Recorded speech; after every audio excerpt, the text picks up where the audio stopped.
Hello' বন্ধু বান্ধৱীসকল, তোমালোকৰ খবৰ বাৰু ভালনে? নিশ্চয়কৈ তোমালোকে ঘৰত পৰীক্ষাৰ কাৰণে প্ৰস্তুতি চলাই আছা। আজি আকৌ একেবাৰে ভিতৰৰ পৰা MCQ টাইপৰ আৰু 1 নম্বৰৰ যিমান কুৱেশ্যন হয় সেইখিনি আজি তোমালোকক জনাবলৈ যত্ন কৰিম। তো বন্ধু বান্ধৱীসকল, আহা ভিডিঅ'টো আৰম্ভ কৰোঁ। তো বন্ধুসকল, আজিৰ প্ৰথম প্ৰশ্নটো হৈছে কেবিনেট মিছনত কিমানজন সদস্য আছিল? নিশ্চয়কৈ তোমালোকে জানা 3জন সদস্য আছিল কেবিনেট মিছনত। দ্বিতীয় প্ৰশ্নটো হৈছে সংবিধান সভাৰ প্ৰথম বৈঠক কেতিয়া অনুষ্ঠিত হৈছিল? ইয়াৰ উত্তৰ হৈছে 1946 চনৰ 9 ডিচেম্বৰত। আন এটা প্ৰশ্ন, সংবিধান সভাৰ প্ৰথমখন সভাত কোনে সভাপতিত্ব কৰিছিল? ইয়াৰে উত্তৰটো হ'ব ডক্টৰ সচ্চিদানন্দ সিনহাই। পিছৰ প্ৰশ্নটো হ'ল কোন সংবিধান সভাৰ স্থায়ী সভাপতি হিচাপে নিৰ্বাচিত হৈছিল? উত্তৰ ডক্টৰ ৰাজেন্দ্ৰ প্ৰসাদ। আন এটা প্ৰশ্ন, সংবিধান সভাই খচৰা কমিটিখন কেতিয়া গঠন কৰিছিল? উত্তৰটো হৈছে 1947 চনৰ 29 আগষ্ট তাৰিখে।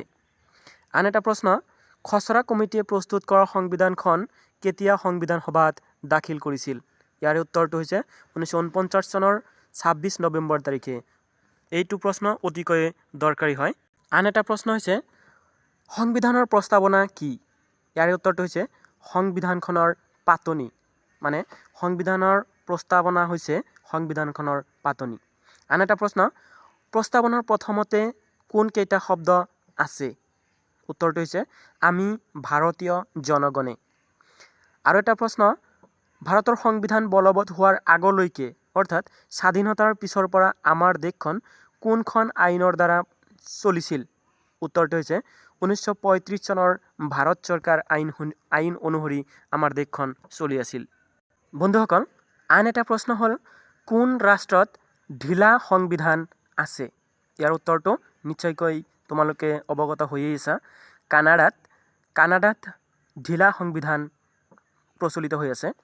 আন এটা প্ৰশ্ন, চৰকাৰীয়া আয়োগ কেতিয়া গঠিত হৈছিল? 1983 চনত। গতিকে ইয়াৰ লগত ৰিলেটিভ আন এটা প্ৰশ্ন হৈছে যে চৰকাৰীয়া আয়োগ কিয় গঠন কৰা হৈছিল? উত্তৰটো তোমালোকে নিশ্চয়কৈ মনত ৰাখিবা যে চৰকাৰীয়া আয়োগ গঠিত হৈছিল এই কাৰণেই যে কেন্দ্ৰীয় চৰকাৰ আৰু ৰাজ্য চৰকাৰৰ মাজত কেতিয়াবা সংঘাতৰ সৃষ্টি হ'বও পাৰে, আৰু সেই সংঘাত নিষ্পত্তি কৰিবলৈ 1983 চনত চৰকাৰীয়া আয়োগ গঠন কৰা হৈছিল। আন এটা প্ৰশ্ন, আমেৰিকা যুক্তৰাষ্ট্ৰৰ সংসদক কি বুলি জনা যায়? যে আমেৰিকা যুক্তৰাষ্ট্ৰৰ সংসদক কংগ্ৰেছ বুলি জনা যায়। আৰু এটা প্ৰশ্ন হৈছে যে ভাৰত আৰু ইংলেণ্ডৰ সংসদক কি বুলি জনা যায়? যে ভাৰত আৰু ইংলেণ্ডৰ সংসদক পাৰ্লিয়ামেণ্ট বুলি জনা যায়। আৰু এটা প্ৰশ্ন, ইংলেণ্ডৰ উচ্চ সদন আৰু নিম্ন সদনক কি বুলি কোৱা হয়? আমি নিশ্চয়কৈ জানোৱেই, তথাপিও উচ্চ সদনক হাউচ অফ লৰ্ডছ আৰু নিম্ন সদনক হাউচ অফ কমনছ বুলি কোৱা হয়। আন এটা প্ৰশ্ন, ডেম'ক্ৰেচি শব্দটো কি ভাষাৰ পৰা আহিছে? আমি নিশ্চয় জানো ডেম'ক্ৰেচি শব্দটো গ্ৰীক ভাষাৰ পৰা আহিছে। ভাৰতৰ সংবিধানখন কেতিয়া গৃহীত হয় আৰু কেতিয়া কাৰ্যকৰী হয়? অতিকৈ দৰকাৰী প্ৰশ্ন। গতিকে ভাৰতীয় সংবিধানখন কাৰ্যকৰী হয় 1949 চনৰ 26 নৱেম্বৰত গৃহীত হয় আৰু 1950 চনৰ 26 জানুৱাৰী তাৰিখে কাৰ্যকৰী হয় অথবা বলবৎ হয়। আন এটা প্ৰশ্ন হৈছে ভাৰতবৰ্ষৰ সংবিধানত কিমান প্ৰকাৰৰ মৌলিক অধিকাৰৰ কথা উল্লেখ আছে? নিশ্চয়কৈ আমি হয়তো ক্লাছ 5, 6, 7, 8, 9 এনেকুৱা ধৰণৰ শ্ৰেণীত পাই আহিছোঁ। ইয়াৰ উত্তৰটো হৈছে যে আমাৰ ভাৰতীয় সংবিধানত নাগৰিকৰ কাৰণে মৌলিক অধিকাৰ সন্নিৱিষ্ট কৰা হৈছে 6বিধ। আন এটা প্ৰশ্ন, ভাৰতৰ সংবিধানৰ 42তম সংশোধনী কেতিয়া হৈছিল আৰু কিয়?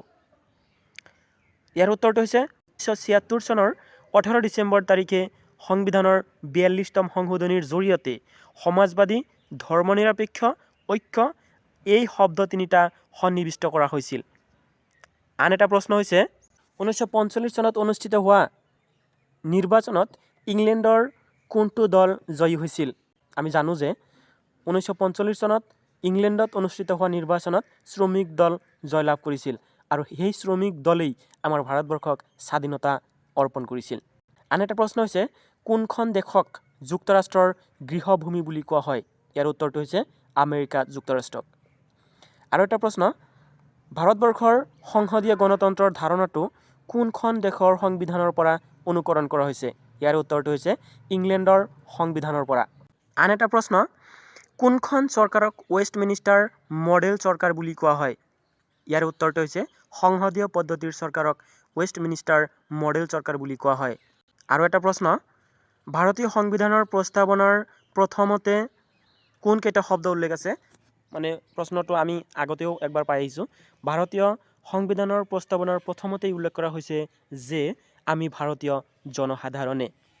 আৰু এটা প্ৰশ্ন, প্ৰস্তাৱনাত সন্নিৱিষ্ট হোৱা গুৰুত্বপূৰ্ণ শব্দকেইটা কি কি? ইয়াৰ উত্তৰটো হৈছে সাৰ্বভৌম, সমাজবাদী, ধৰ্মনিৰপেক্ষ, গণতান্ত্ৰিক আৰু প্ৰজাতন্ত্ৰ।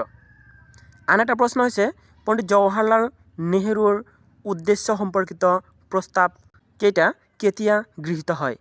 ইয়াৰ উত্তৰটো হৈছে 1947 চনৰ 22 জানুৱাৰী তাৰিখে।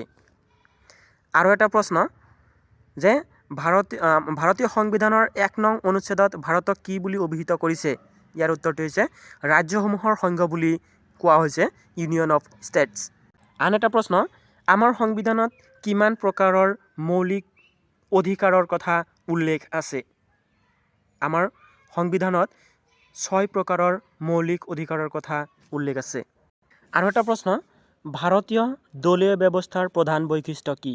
উত্তৰটো হৈছে বহুদলীয় ব্যৱস্থা।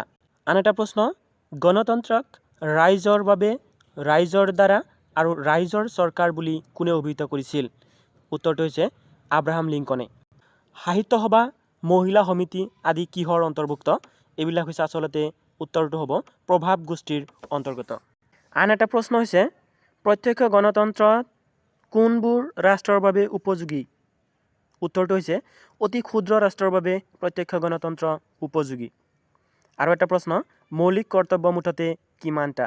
আমি জানো যে মৌলিক কৰ্তব্য হৈছে 10টা আৰু মৌলিক অধিকাৰ হৈছে 6টা। আন এটা প্ৰশ্ন, ভাৰতীয় সংবিধানত চৰকাৰী ভাষা হিচাপে স্বীকৃত ভাষা কিমানটা? ইয়াৰ উত্তৰটো হৈছে 22টা। আন এটা প্ৰশ্ন, ভাৰত চৰকাৰৰ প্ৰশাসনিক মুৰব্বী কোন? আমি নিশ্চয়কৈ জানো যে ভাৰত চৰকাৰৰ প্ৰশাসনিক মুৰব্বী হৈছে ভাৰতৰ প্ৰধানমন্ত্ৰী। আৰু এটা প্ৰশ্ন হৈছে যে ভাৰত ৰাষ্ট্ৰৰ মুৰব্বী কোন? আমি নিশ্চয়কৈ এইটো প্ৰশ্নৰ উত্তৰ জানোৱে যে ভাৰত ৰাষ্ট্ৰৰ মুৰব্বী হৈছে ৰাষ্ট্ৰপতি আৰু ৰাষ্ট্ৰপতি হৈছে ভাৰতৰ প্ৰথম নাগৰিক। আন এটা প্ৰশ্ন, সংবিধানৰ খচৰা কমিটিৰ সদস্যসকলৰ নাম কি কি? আমি নিশ্চয়কৈ মনত ৰাখিব লাগিব যে আৰ আম্বেদকাৰ, যিজন আছিল সভাপতি, N Gopalaswami Ayyangar, Alladi Krishna Swami Ayyar, K M Munshi, Syed Mohammad Saadulla, N Madhav Rao আৰু DP খৈতান। গতিকে এওঁলোক আছিল ভাৰতীয় সংবিধান ৰচনাৰ খচৰা কমিটিৰ সদস্য।